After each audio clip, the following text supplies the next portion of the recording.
అంబేద్కర్ వయసు,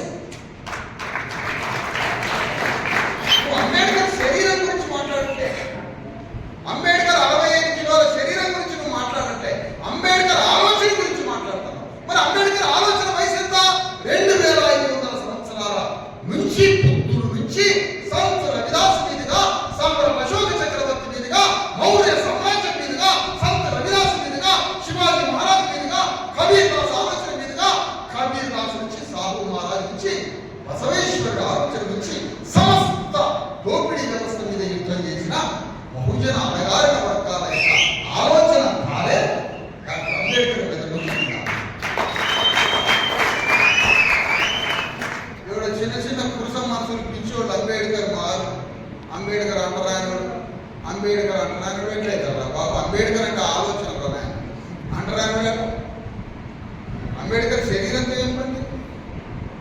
అంబేద్కర్ ఆలోచన, అంబేద్కర్ యొక్క ఆలోచన వయసు 2500 సంవత్సరాలు.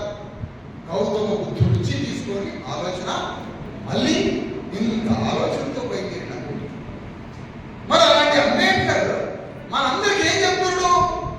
రాజ్యాంగం ద్వారా లక్షల మంది ధరించిన అంబేద్కర్ చదువుకున్నాడికి ఏం చెప్పిండు?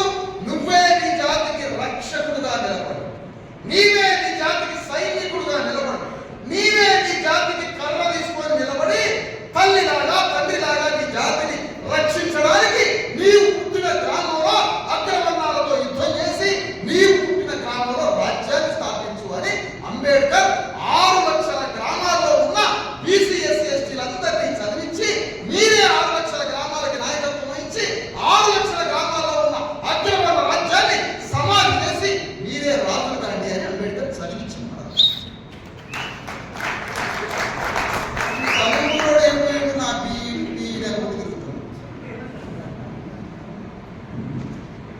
నువ్వు చదువుకో, ఉద్యోగం కూడా చేయి, కానీ నీ గ్రామంలో రాజ్యాన్ని స్థాపించడానికి నువ్వు రాజకీయం చేయవా? నీ గ్రామంలో రాజకీయం చేయవా? రెడ్డి గారు అమెరికాలో ఉన్నా కూడా వీడియో కాల్తో మనం ఏం చొక్కా వేసుకున్నది చెప్తున్నాడు. ఈ బట్టలు ఏంది, నీ ఇంటి పరిస్థితి ఏంది చెప్తున్నాడు. కూర్చొని ఈ బతుకేందో చెప్తాడు. ఇంతమందిని కలుస్తున్నాం, ఇన్ని వేల మందిని కలుస్తున్నాం. నారాయణపేటలో రెడ్ల రాజ్యం ఎట్లా నడుస్తుంది? ఎవడు అమ్ముడు పోబట్టి నడుస్తుంది? ఎవరి కోట సీసాలకి ఎవడు మాంసం విసిరేస్తే, ఎవడు కోట్ల రూపాయలు ఇస్తే, ఎవడు అమ్ముడు పోతే 100కి 5 లేదు రెడ్లు ఎట్లా ఇస్తారు? ఇక్కడ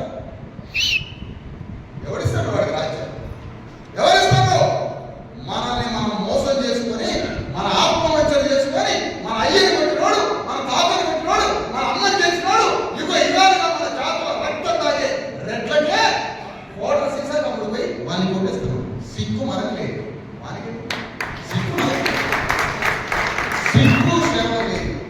సిగ్గు శరం చీము నెత్తురు లేదు. నా ప్రజలకి సిగ్గు నేర్పడానికి తిరుగుతున్న తెలంగాణ ఆహాడని చెప్తున్నా. సిగ్గు లేదు నా జనానికి, సిగ్గు నేర్పడానికి తిరుగుతున్నా. ఎవడన్నా వస్తున్నాడు నా మీదికి రానంటే నీ మాట ఎట్లా అంటావా అంటే వాళ్ళ కూడా జరుగుతావు. ఒక్కటి ఎవడు కొట్టేటోడు తిట్టేటోడు లేకనే మనకి రాష్ట్రం. ఎవడు కొట్టేటోడు, అడిగేటోడు, చెప్పేటోడు, నడిపించేటోడు, చేయి పట్టుకునేటోడు, ధర్మం చెప్పేటోడు, నాయకత్వం ఇచ్చేటోడు ఎవడు లేక ఇట్లా తయారవుతాడు. సిగ్గు నేర్పడానికే 10,000 కిలోమీటర్లు 1 సంవత్సరంన్నర తెలంగాణ అంతటా నడిచి సిగ్గు నేర్పడానికి నడిచిన 10,000 కిలోమీటర్లు.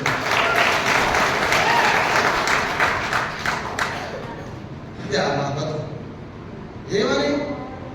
ఒక గ్రామంలో 4 జెండాలు ఉన్నాయి. రెడ్లను కూలగొట్టడానికి ఒక అమ్మాయిని ఒక జెండా తెచ్చుకుంటుంది, తెలుగుదేశం పార్టీ జెండా. రెడ్డి రాజ్యాన్ని కూలగొడతాడు ఒక అమ్మాయిని వచ్చిండు వీళ్ళకి. కమరాజ్యాన్ని కూలగొట్టడానికి కేసీఆర్ ఒక జెండా పెట్టిండు వీళ్ళకి. కమరాజ్యాన్ని కూలగొట్టడానికి కేసీఆర్ ఒక జెండా పెట్టిండు. వెలమరాజ్యాన్ని కూలగొట్టడానికి రేవంత్ రెడ్డి ఒక జెండా పెట్టిండు. చంద్రబాబు నాయుడు ఒక జెండా, రేవంత్ రెడ్డిది ఒక జెండా, కేసీఆర్ది ఒక జెండా, చిన్నపాటి రెడ్డి కమ్యూనిస్ట్ పార్టీ ఆయనది ఒక జెండా.